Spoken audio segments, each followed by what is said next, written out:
Bienvenidos sean todos al primer foro de arquitectura de los años 60 en el marco del Caracas Design Week de la mano de Intec.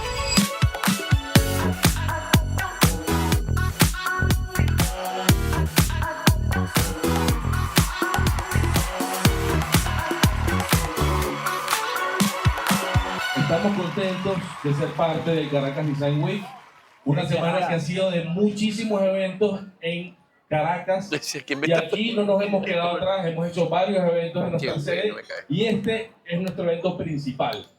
Entonces, bueno, sin más preámbulo, muchas gracias, acérquense porque ya va a comenzar el evento. Gracias nuevamente a todos por venir y ya esto está comenzando con el foro de arquitectura. Chao. Bueno, ahora sí, formalmente, soy Fernando Delfino y quiero darle la bienvenida a todos en nombre de Intec y por supuesto a todo el equipo del Caracas Design Week por permitirme compartir con ustedes hoy no solamente como comunicador, sino también como arquitecto en ejercicio, tener la posibilidad de tener este pequeño debate con colegas y amigos a quienes respeto y quiero muchísimo sobre un tema tan particular y que se puede convertir en polémico, que es saber si efectivamente hasta dónde podemos llegar nosotros como arquitectos a la hora de remodelar o de intervenir una vivienda o una edificación de los años 60. Y si eso significa traicionar la historia, traicionar la arquitectura o si forma parte de la evolución de una ciudad o de una urbe. Por eso voy a empezar a presentarlos a cada uno de ellos. Vamos a empezar por el arquitecto Giancarlo Fermín de Construeficaz, comenzando por mi izquierda, acompañado de un gran amigo, Orlando Carrero, director de OC Arquitectura. Jesús Noriega de Nogar. Eduardo Potella, por supuesto, representando la casa, Intec. Y otro gran amigo, Enrique Criollo, de Arredamento 3. Oye, trajo barra. Pero creo que qué mejor manera de comenzar, que es precisamente, ¿qué creen ustedes? ¿Se traiciona o no se traiciona la historia y la arquitectura cuando estamos interviniendo una edificación de esa época? ¿Qué opinan? A ver, ¿quién rompe el hielo? Yo creo que de la manera que sea es darle continuidad, darle vida nuevamente. De hecho, las renovaciones urbanas se basan en esos muchos espacios que están deshumanizados, despojados de su vida, y con esas renovaciones pues vuelven a la palestra con nuevos usos, con nuevas densidades, y eso es mantener la arquitectura viva a través del tiempo, sin duda alguna, en mi opinión. Yo creo que estoy absolutamente de acuerdo contigo, pero también creo que es importante definir, cuando logramos intervenir una edificación de esta época, cuáles son esos factores que debemos respetar en función de las características que realmente definen a la arquitectura de los años 60. ¿Cuáles son esos elementos que ustedes creen que son los primeros que debemos respetar para no sentir que estamos literalmente destruyendo el pasado? Bueno, gracias a todos y gracias a Intec y a Caracas Design Week por la invitación y bueno, honrarnos por estar presentes acá y gracias a ustedes, público, por dedicar este tiempo para escucharnos. Indudablemente, cuando uno habla sobre la arquitectura de los 60, lo primero que nos viene a la mente es una época de optimismo, de abundancia, de bonanza, donde el uso del concreto de manera noble era, digamos, el pan nuestro de cada día. Vemos edificaciones que se plantan con un carácter donde la funcionalidad prevalece sobre lo estético. Entonces, cuando se trata de intervenir ese tipo de edificaciones, como arquitectos debemos evaluar primero el uso de la edificación. Porque si se trata de una edificación de corte institucional, nosotros tenemos que respetar de alguna manera los preceptos para el cual esa edificación fue construida. Si se trata de una edificación que goza el privilegio de ser patrimonio histórico, como aquí en Caracas hay muchas ya declaradas patrimonio histórico, no hay mucho que hacer, más que hacerle una oda a ese patrimonio. Sin embargo, si se trata de una edificación residencial, que es una edificación, una quinta de los 60, que digamos que todavía puede gozar de una nueva o de una segunda vida, más allá, se puede prolongar, allí quizás podemos ser más flexibles. ¿Y por qué? Porque obviamente la dinámica familiar de los 60 es totalmente distinta a la dinámica familiar del 2025. Entonces también los sueños de esa nueva familia que va a habitar esa casa no pueden depender de lo que pensaba otra familia que ya quizás no está aquí en el entorno inmediato, para no decir otra cosa, ¿no? Entonces, digamos que todo, nada está escrito sobre piedra, y todo como arquitectos, y seguro que mis colegas comparten este criterio, debemos identificar primero el tipo de edificación y posteriormente ya saber si hasta dónde va a llegar el alcance de esa intervención. Bueno, Orlando, creo que quería decir algo. Además que tú tienes experiencia en eso, porque además vienes a haber trabajado institucionalmente en un organismo que se encargaba un poco de controlar todo lo que ocurre en la urbe, ¿no? Sí, bueno, tuve la experiencia de trabajar en la parte de recuperación del centro de Caracas, y bueno, ahí hay muchos edificios que hay que respetar y que hay que buscar la manera de traerlos al nuevo tiempo, porque hay una cosa que tenemos que estar claros, que muchas veces estos edificios nos llegan y eran de un uso y se requiere cambiar de uso, y eso es muy importante, que es más o menos lo que está diciendo aquí el colega.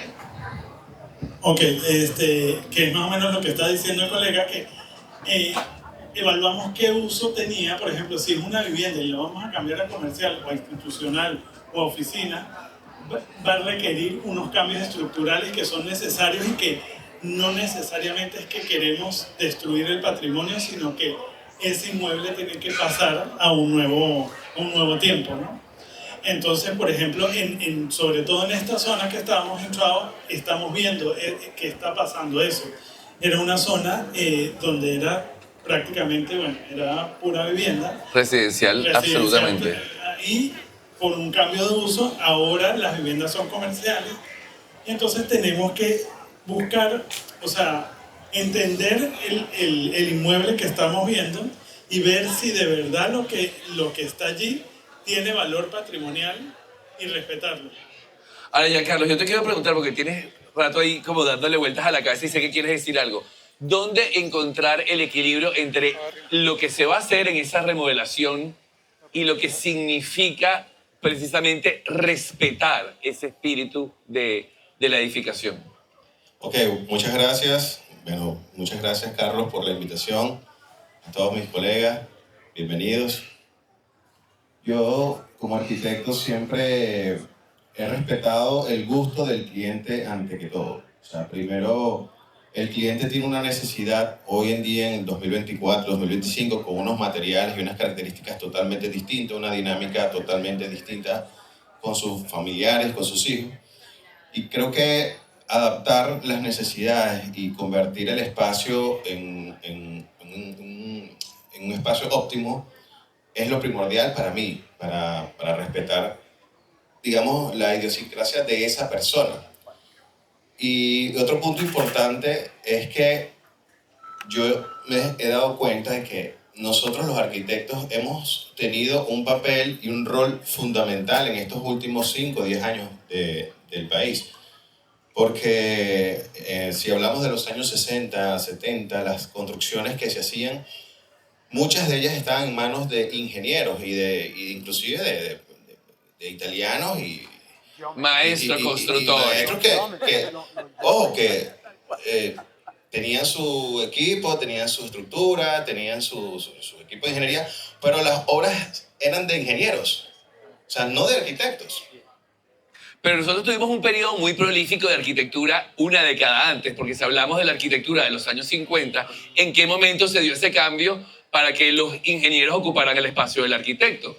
Porque la verdad es que tú acabas de tocar ese tema y es muy particular, porque por un lado está una obra concebida desde el punto de vista de un ingeniero, por el otro lado está una obra que puede estar muy bien concebida desde el punto de vista de nosotros como gremio, pero también en ese momento está, y tú lo acabas de dejar, digamos, tiraste como esa punta del cliente. Cuando el cliente tú respetas lo que él quiere, pero cuando el cliente no sabe lo que tiene entre sus manos y compra una propiedad, ¿cómo haces para manejarlo? Porque se ha visto en Caracas propiedades que han sido devastadas para construir una piscina. Y son, digamos, viviendas que pueden haber sido consideradas patrimoniales y por no tener una ley que realmente las proteja, fueron derruidas. Claro, uno tiene la posibilidad de asesorar, Pero ya el cliente toma una decisión y o sea, hay que respetar su decisión, porque al final la moda o la tendencia puede estar en cualquier país de una cocina con un tope azul y los muebles blancos, pero al cliente le gusta es un tope negro con una cocina negra. Y uno no le puede poner... O sea, yo le puedo decir, vamos a hacerla de color azul. Y al cabo de 3 meses, ese cliente me va a llamar y me va a decir, hermano, esta cocina no me gusta, ya no la quiero. Entonces, yo siempre respeto la decisión del cliente y, pues, y trato de en lo que más puedas de asesorarlo. Bueno, yo difiero un poquito, sí, o sea, estoy de acuerdo en que hay que complacer al cliente, pero entiendo lo que dice Fernando. Aquí tenemos unas joyas prácticamente de la corona de los años 50 y 60. Entonces, en el momento si uno se encuentra con un inmueble de Galia, de Vegas, de Neuberger, de cualquiera de estos arquitectos que construyeron la ciudad y construyeron la modernidad de Caracas, creo que nuestro trabajo es enamorar al cliente de ese inmueble que encontró y adaptarlo obviamente a sus necesidades, pero respetando y no falseando cosas. Es muy importante no falsear la arquitectura, o sea, si vamos a hacer una intervención, las intervenciones tienen que notarse nuevas y no hacer falsos históricos, porque nos encontramos con muchos falsos históricos que entonces confunden a la gente. Pero sí creo que no en todos los casos muy puntuales, si encontramos a mí me tocó, por ejemplo, encontrar una vivienda de Galia, con planos firmados de Galia y todo, y bueno, es tratar de enaltecer lo que hizo estos arquitectos que construyeron la ciudad de los años 50 y 60. Yo creo, Fernando, que tú nombraste algo importante y es lo siguiente: cuando no hay una norma, cuando no se respeta una ordenanza, una zonificación, volvemos o llegamos a estos caos. Sin duda alguna, Chuao, que fue una urbanización que se funda, la primera oficina de venta de las parcelas fue en el año 54, donde se empieza a desarrollar toda esa parte de los años 60, sin duda alguna era residencial absolutamente. Pero el desarrollo, el crecimiento de la vivienda te va obligando a unos cambios de uso, que aquí en Chuao se está dando. Todo el eje de la avenida principal ahí, antes de llegar al Boulevard del Cafetal, son cambios que se van dando y conllevan a una cantidad de emociones. La arquitectura se basa en emociones, sin duda alguna. Una persona que tiene viviendo en esta casa 40 años, toda su familia, sus hijos crecieron aquí, hay un apego también a esa parte, ¿no? Nosotros debemos rescatar nuestra profesión de la mejor manera, y educando, si se quiere, haciendo ver las cosas buenas, y que, bueno, el desarrollo lleva una cantidad de cosas consigo y es evolución, sin duda alguna, respetando, como tú bien dices, naturalmente, los valores de las construcciones de los años 60, pues son amplitud de ventanas, una cantidad de pérgolas, que son una visión moderna que era completamente diferente a las viviendas de los años 50, donde eran más cerradas, con otra concepción, sin duda alguna. Pero la vivienda cambia. La vivienda es la célula de cualquier persona, ¿no? Sin duda alguna. Ahora, yo le quiero preguntar a Eduardo, que has estado muy callado. ¿Preservar o transformar una vivienda o una edificación de los años 60? Depende del uso y el caso que, por ejemplo, que es el caso de la sede Intec, como la casa originalmente se podría adaptar para el nuevo uso, que sería una empresa constructora como estas Intec, reconocimos cuáles eran los valores que tiene esta casa, como son estos elementos, por ejemplo, la marquesina, cómo vuelan los aleros de las losas superiores. Entonces, enaltecer esa estructura y diferenciarla del resto de paramentos que envuelven a la casa, pero aún así imponiéndole un nuevo carácter que la convierta en un hito, o intentando alcanzar eso, por lo menos en lo que es Chuao. Para ello también utilizamos el color azul, que representa una marca, que también se acerca al requerimiento del cliente, que finalmente, bueno, es Carlos González, Intec.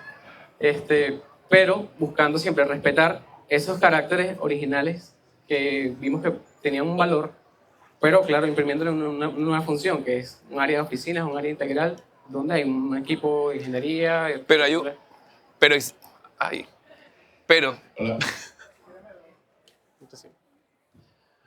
existe un respeto, digamos, estructural a lo que es la casa original, simplemente trayéndola a la modernidad y a la actualidad con el cambio de uso.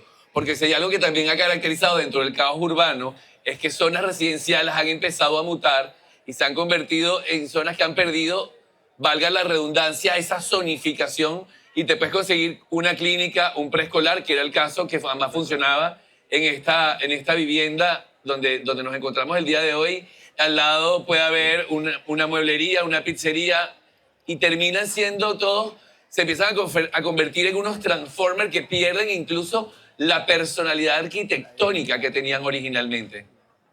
Hermano, mira, para demostrar un punto muy importante, yo pienso que hoy en día el rol del arquitecto tiene el puesto que merece el país. Nosotros no lo teníamos. Estaba en manos de los ingenieros. No teníamos el auge, la capacidad de diseño, la apertura que tenemos con todos los proyectos, bien sea de reformas, que en su mayoría son los que se ejecutan, pero creo que hoy en día el arquitecto tomó el rol para transformar una ciudad. Estoy seguro que es así. Yo quiero interferir un poquito contigo, porque entiendo tu posición, pero creo que la palabra es básicamente que ha ocurrido una democratización donde una gran cantidad de arquitectos que no tenían visibilidad están empezando a intervenir la ciudad. Porque la verdad es que aquí, desde los años 20 hasta los años 70, lo que hemos tenido es una gran cantidad de obras construidas por manos expertas que forman parte incluso de la historia actual y están en cualquier libro. Tienes toda la razón, pero eso tuvo un momento. O sea, porque tampoco podemos borrar... Claro, ahí es donde voy. Creo que lo que ha habido es la posibilidad de que arquitectos que no tenían la visibilidad hayan empezado a manifestarse en proyectos de menor escala. No podemos borrar la época de oro de la arquitectura venezolana de los 50 y los 60. El plan de reordenamiento urbano de Silencio, la Universidad Central de Venezuela, Parque Central, Teatro Teresa Carreño, Parque Los Caobos y todo el Tomás José Sanabria. O sea, tenemos de verdad grandes exponentes de la arquitectura. Sin embargo, en la época de los 80, sí coincido con Giancarlos, eso vino en detrimento de nuestra profesión. Porque entre los 80 y los 90 era bien conocido eso de que si me das la obra no te cobro el proyecto. Si me das la obra no te cobro el proyecto. Y el trabajo de la arquitectura fue relegado a una especie digamos, de comodín. O sea, no le dieron el valor. ¿Por qué te voy a regalar el proyecto si el proyecto tiene un valor? O sea, hay un valor intrínseco, hay un talento intrínseco en lo que es la genialidad del diseño. Y eso cobra vida en la década de los 90, inicios del 2000, que se puede catalogar como la explosión del diseño. Se devuelve otra vez el diseño, empieza todo el mundo a hablar de minimalismo. Antes nadie hablaba de minimalismo. Ahora todo el mundo quería casas minimalistas y empezaban a hablar del minimalismo como una jerga común. Entonces es allí donde el diseñador o el diseñador arquitectónico tomó ese protagonismo de nuevo, y es hoy por hoy donde vuelven a prevalecer ese protagonismo en que los arquitectos de alguna forma vuelven a brillar. Pero sabes que yo creo que suena raro decirlo, creo que no es que habíamos perdido el protagonismo, creo que la situación país nos había llevado a donde efectivamente tenemos prácticamente 30 años donde no se hace a gran escala buena arquitectura. Hemos reducido el trabajo de muchísimos de nosotros a arquitectura de carácter residencial que está detrás de los muros de una casa y la gente no los puede apreciar. Entonces, cuando hablamos de arquitectura de otra magnitud, de otra escala, es donde se ha perdido realmente esa buena arquitectura que veníamos trayendo como tradición, porque efectivamente hay muchísimas construcciones, pero no necesariamente en un futuro van a tener un valor patrimonial, porque lo que son cajas sin alma forradas en vidrio. Entonces creo que rescatar un poco el espíritu de la arquitectura de los años 60, que viene respaldada desde los 40 a los 50 por maestros como Sanabria, como están diciendo, como Carlos Raúl Villanueva, donde la arquitectura tropical empezaba a formar parte del lenguaje de una arquitectura residencial llevado a gran escala, había perdido protagonismo en pro de un fachadismo y de una moda que en este momento está inundando a la ciudad gracias a la presencia de la nueva enciclopedia que se llama Pinterest. Fernando, yo quería acotar algo también de fondo que deberíamos ver. ¿Es verdad? Sí, que es también la parte de de la normativa. La normativa nos ha llevado también a un poco este caos que vivimos. Tenemos unas ordenanzas de zonificación que están obsoletas y que respondieron a una época donde se sectorizaba demasiado los usos y que la vida y el mundo ha ido demostrando que esa sectorización como tan cuadrada no funciona. Entonces tenemos las ordenanzas de zonificación no se actualizan desde hace más de 40 años. Entonces pasan estas cosas que de repente hay unos boom en unas zonas que necesitan áreas comerciales porque no puedes tener los suburbios, esas ordenanzas muy a lo americano que era las zonas residenciales, las industriales y las comerciales separadas. Al final no funcionan porque necesitas una movilidad muy constante de automóvil para poder suplir tus necesidades. Entonces eso es una cosa que para mejorar deberíamos ir al fondo, ¿no? Que es a las ordenanzas y a la parte de todas estas medidas que deberían ser. Bueno, a ordenanzas y en el caso de poder proteger una vivienda, una edificación patrimonial, al atraso que tenemos a nivel legal, no solamente en la ordenanza que define el municipio, sino además cómo lograr darle el valor a la vivienda más allá de la ordenanza y que cumple con esa ordenanza, sino el valor histórico, el valor arquitectónico, el valor artístico. Sí, porque, por ejemplo, en cuanto a esa parte histórica, el IPC no tiene las herramientas y no tiene la capacidad para cubrir a nivel nacional y entonces pasa lo que mencionabas, que se demuele una casa que era patrimonio no solo de Venezuela, sino mundial, para hacer una piscina en el country. Exactamente. O también existe, y además creo que ahí hay un tema en el que todos de una u otra manera tenemos una parte de responsabilidad, porque yo he llegado a la conclusión que nosotros como arquitectos terminamos siendo un poco psicólogos y educadores de nuestros clientes, porque no siempre, evidentemente, la gente sabe lo que quiere o lo que necesita y uno tiene que como que orientarlos. Pero acaba de pasar algo muy particular. Esta misma semana, comenzando esta semana, salió una publicación alrededor de una casa de los años 50, 60 que había sido convertida en un restaurante chino y la gente decía, se está perdiendo el patrimonio de la ciudad porque tumbaron el dragón chino de las Mercedes. Y yo le digo, eso forma parte de la cultura pop. Pero se preocupan por el dragón chino, pero no se preocuparon por la demolición de las casas vascas, ¿no? Entonces hay un poco de eso. Mira, Fernando, te cuento una anécdota. Una vez una cliente, bueno, espero que no esté aquí, en Cumbres de Corumo, una casa bellísima. La cliente, después que le hicimos la casa, me dice, yo quiero que me hagas en el patio un gallinero. Yo no lo podía creer. Yo decía, no, ya va, ¿cómo se va a hacer un gallinero aquí?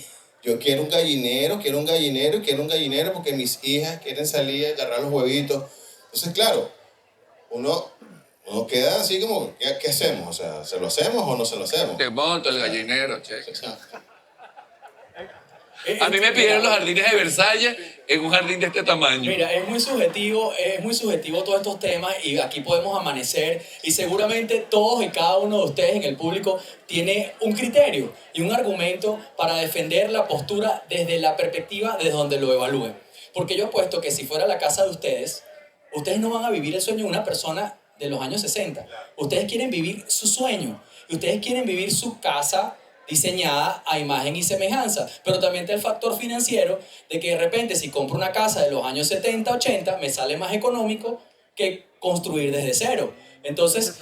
¿Y de verdad tú crees que te sale más económico cuando esa casa tienes que tumbarla completa y cambiar las instalaciones sanitarias, eléctricas y adaptarla? Se han visto casos, indudablemente.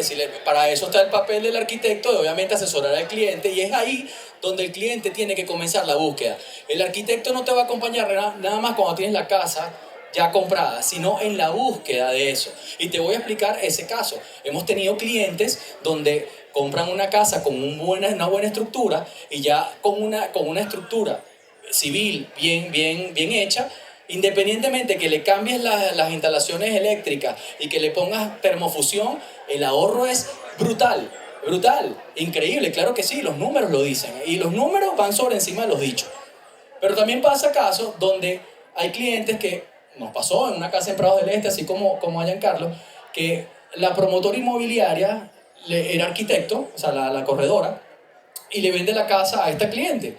Y le dice, oye, mira, estos techos son de la época de los 70 y son unos techos abovedados de medio punto, tal, diseñados al cual está el estilo, no sé qué cosa. Bueno, che, tal cual. Y estos vitrales son unos vitrales hechos que tienen 50 años y tal. La señora llegó a un punto que dijo, bueno, ¿qué le voy a hacer a la casa? No le voy a hacer nada porque, o sea, todo lo tengo que preservar. ¿Verdad? ¿Saben qué terminó el cuento? Demolimos la casa. Completamente. La señora me dijo un día, estoy obstinada de vivir el sueño de otra persona. Y que el arquitecto, que es la corredora inmobiliaria, me siga diciendo, no toques esta pérgola. Menos mal que no era cliente mía. Sí, no toques esta pérgola porque esta pérgola fue diseñada por Pedrito de los Palotes en el área. Mira, pana, yo no quiero vivir el sueño de Pedrito de los Palotes ni el arquitecto, yo quiero vivir el sueño de mi casa ideal. ¿Sabes qué, Jesús? Túmbame la casa. Listo. Entonces, ¿qué le voy a decir? No la puedes tumbar. Y ahí es donde hablábamos de que no hay una normativa y no hay algo que restrinja el hecho. Ojo, de pero es que no todo lo viejo es patrimonio. Tengamos cuidado. Por eso te digo, ahí vamos al punto. No todo lo antiguo es patrimonio. Exactamente. No todo lo antiguo es patrimonio. No porque la casa sea de los 60 ya quiere decir que no la toques. No, mira, no. Bingo. Todo. Acabas de llegar a otro punto y ese era el que quería llegar, porque ¿dónde comienza el desafío y hasta dónde se puede llegar cuando vas a intervenir una casa de esa época que no es de carácter patrimonial, que debería darle paso a un crecimiento de una zona en función de un cambio de uso de una urbe y que ustedes lo acaban de vivir precisamente con la remodelación de lo que es la Quinta Intec?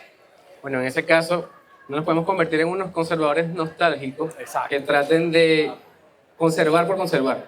En este caso, bueno, se busca hacer una remodelación que se adapte, o sea, primero reconocer cuáles son esos valores que se pueden rescatar, y si es así, entonces abrazar eso y entonces imprimirle un nuevo uso a esa edificación. Tú, te veo que tienes ahí algo que decir, la tienes en la punta de la lengua. Bueno, también podemos... Se tenía que decir y se dijo, dilo. Podemos llegar a un punto medio. Yo, en algunos casos, hay cosas, por ejemplo, uno llega a una casa de los 50, 60 y tienen unas escaleras muy bellas que a lo mejor el cliente no entiende. Y ahí es donde entra el trabajo un poquito de contar la historia y contar de por qué es importante a veces preservar algunas piezas, porque son los cordones umbilicales que nos unen con nuestra historia, ¿no? Entonces, dejar un testigo, a lo mejor no es que voy a dejar toda la casa, pero dejar un testigo inmóvil dentro de ese inmueble, de la época que fue fabricado, se convierte como en ese cordón umbilical que la casa va a ir conservando a lo largo de la historia, ¿no? Eso, por ejemplo, eso me ha pasado. Y bueno, es que justamente eso se trata de remodelar, no es destruir toda la casa, toda la edificación, es conservar lo que se pueda y adaptar. Claro, yo creo que habría como un lema, yo lo tengo anotado aquí porque precisamente tenía varias ideas que quería compartir con ustedes y se trata de que la intervención consciente lo que realmente debería hacer es honrar el pasado para preparar a ese nuevo habitante a tener un mejor futuro, ¿no? Y creo que por ahí va un poco la historia que queremos contar el día de hoy. No sé qué opinas tú, Enrique. Sin duda alguna, eso es la esencia de nuestra labor como arquitectos. El arquitecto tiene una gran labor social, sin duda alguna. Y ya se ha nombrado aquí, somos psicólogos y cuando yo estudié, mis maestros me decían, tú cuando estás diseñando debes ser la mascota, la señora, el señor, llegó el casa de servicio, llegó el DJ. todo, absolutamente todo, pensar como usuario en todos los niveles, en todas las escalas. Porque dicen que después porque la arquitectura sin duda alguna es la respuesta no quiero a poner una la pasa. necesidad. La arquitectura no es solo belleza, la arquitectura es función. Y la función es función. Lo demás son añadiduras estéticas. Y lo importante es que el usuario disfrute, bien sea su vivienda, su comercio, su oficina, porque somos creadores de espacios confortables, absolutamente. Otro importante, yo creo que otro punto que tenemos que ponerle el check es ahí, o sea, tratar de en esa remodelación o recuperación de ese espacio, trasladar o tratar de llevar ese espíritu al confort contemporáneo. Porque evidentemente una vivienda de los años 60 no está preparada para la manera en que se vive actualmente. Sí, la domótica, por ejemplo.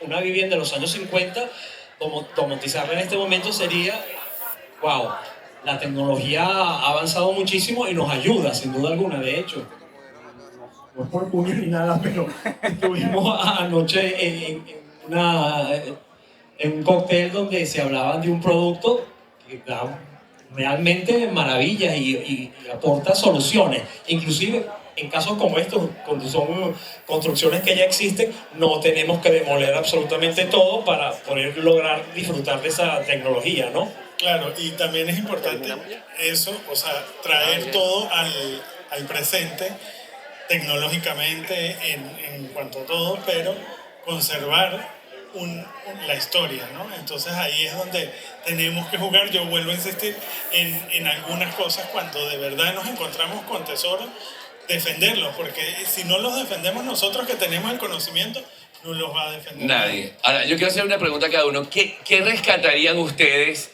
de los años 60? Como para que todas las personas que estén aquí, que no necesariamente son arquitectos igual que nosotros, si se encuentran con esa oportunidad, rescatarían de una arquitectura de esa época. Sin duda alguna, para mí, la ventilación cruzada. O sea, la ventilación del trópico de nosotros es fundamental en una buena arquitectura. Pero, como lo he venido diciendo desde un principio, y de verdad que es incómodo, pero siento que no hay mucha cultura hoy en día. Y el cliente toma una decisión por simple gusto, sin pensar en su historia, en la historia de la casa, en la arquitectura, sino simplemente por gusto o por moda. Y uno no, o sea, realmente uno es un servidor y uno tiene que apoyarlo, y al final...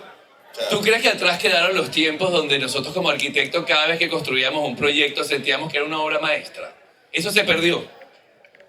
¿O es parte del ego del arquitecto? Se ha perdido la cultura del buen gusto, y yo creo que complacer al cliente para mí es mi primera necesidad, y de verdad que me sirve función a ello. Bueno, yo creo que yo rescataría el uso de la luz de los años 60, ¿no? Todas estas pérgolas, los quiebrasoles, cómo tropicalizaron nuestros arquitectos, Carlos Raúl Villanueva, cuando uno va a Casacaoma y todo, cómo metes el verde, El exterior al interior, y que arquitectos como aquí Gio Ponti lo logró siendo italiano, y lo logró meter en su arquitectura, porque tenemos la virtud de que no tenemos las 4 estaciones, tenemos una primavera eterna, y esa primavera hay que aprovecharla. Y creo que eso es como el legado de nuestros arquitectos de los años 60. A ver, Jesús. Sin duda alguna yo rescataría de la arquitectura de los años 60 el carácter. El carácter que nos origina que hoy, 65 años después, estemos hablando de arquitectura de hace 65 años atrás. Entonces yo espero que las próximas generaciones del año 2085 hablen de la de ahorita. hablen de la de ahorita.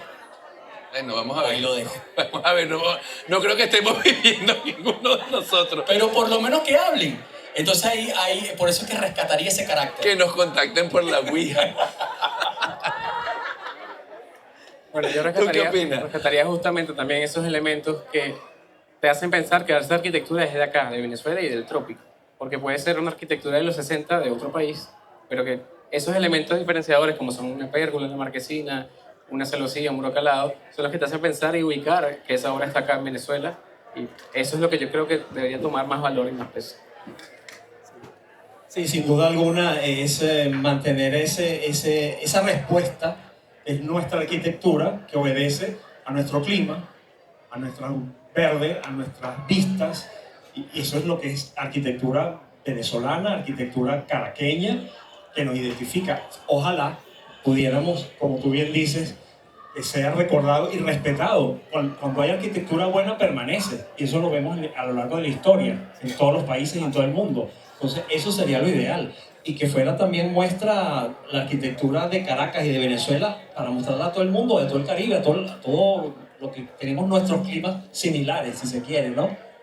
Fíjate que ahora que estás mencionando eso y que te tengo a ti enfrente, Eduardo, atrás en las pantallas pueden ver un poco lo que fue el antes y el después del espacio al que estamos, digamos, el que estamos disfrutando hoy, que es la nueva sede de INTEC, y vemos el antes y el después. Y yo te pregunto, de todo lo que se hizo en ese proceso en el que tú participaste, ¿harías algún cambio que no te satisface, que no lograron, digamos, llevar a cabo por tener que seguir un tema programático de la nueva oficina. ¿Creen que se quedaron cortos o creen que lograron el cometido? Bueno, a mí hay algo que siempre me hizo un poco de ruido, que a mí me hubiese encantado, que es que todos esos elementos justamente estructurales y esos aleros, me hubiese encantado que quedaran en obra limpia, o sea, en el concreto limpio, que finalmente se pintaron en color gris, bueno, buscando... Carlos, Carlos nos estará escuchando. No sé si... Carlos, levanta la mano si estás por ahí. Eso es un poco lo que a mí me dolió de esta restauración, ¿no? O sea, de esta remodelación. Pero el resto, bueno... Punto de dolor. Bueno, es que para eso estamos acá. Todos somos arquitectos y todos sabemos que tenemos que lograr el equilibrio entre el cliente, el ingeniero, el maestro constructor y nosotros. Pero la verdad es que siempre hay algo que yo siento que cuando revisitamos un proyecto, porque para mí como arquitecto no hay proyecto nunca terminado, sino simplemente abandonado, porque si no nunca se construirían. Tú siempre que ves una obra tuya le cambiarías algo. Por eso te pregunto si ahora que ya la viven, que ya están dentro y están funcionando, le harías algún tipo de cambio, porque todos le haríamos cambio a algún proyecto que hemos construido en el pasado. Claro, le cambiaría el cliente. Sí, le cambiaríamos el cliente. Yo le cambiaría los ceros en la cuenta. Sí, el respeto a los materiales nobles, ¿no? Sin duda alguna, a eso se refiere tu acotación. El concreto es un material noble o la obra limpia, es un pecado realmente pintarla, porque se degrada. Y eso lo vemos muy a menudo, sin duda alguna, en los últimos tiempos, la Avenida Libertador, en fin, por no decir otras más. Entonces pudiésemos llegar a la conclusión, ¿qué opinan? ¿Remodelar es traicionar o no el pasado? Para nada, hermano, esa palabra es muy fea. Traicionar nada. Cambio, modernidad, actualidad, 2026. Evolución. Claro. Bueno, sí, yo creo que en todo caso, como he venido diciendo, todo va a depender de a quién traicionemos y quién sea ese inmueble, ¿no? Pero sí, la mayoría de inmuebles necesitan venir a la actualidad en muchos sentidos, en sentidos de uso y sentidos de toda la tecnología que ahora tenemos, que obviamente en esos momentos no había, pero se puede dialogar. Fíjate, siempre y cuando no conviertas el edificio en una caricatura arquitectónica, es evolución. Bingo, salió mi número. Me gusta.